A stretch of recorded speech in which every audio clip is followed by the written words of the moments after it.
ঈদ বেচা দেওয়া যায় জানেন কিভাবে?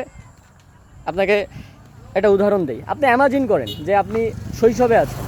তো যদি শৈশবে থাকেন, আত্মীয় স্বজন পাড়া প্রতিবেশী খেয়াল করে দেখবেন যে আপনাকে রিচ করার চেষ্টা করতেছে, আপনাকে আপনাকে জানার চেষ্টা করতেছে আপনার ঈদ কেমন হইলো, আদার দেন আপনার ঈদ কেমন কাটলো, কোথায় কোথায় যাওয়া হইলো, জামা কাপড় সম্পর্কে সব কিছুই রিচ করার চেষ্টা করবে।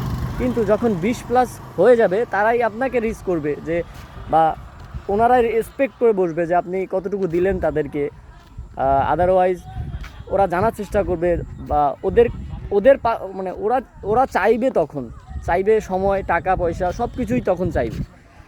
আসলে 20+ হলে টাকাটার খুব প্রয়োজন বোধ করে ওরা, হয়তোবা ওরা একটু এক্সপেক্ট করে যে আমাকে কি দিল, ঈদে ঈদের সময়টা কেমন গেল, এই আর কি।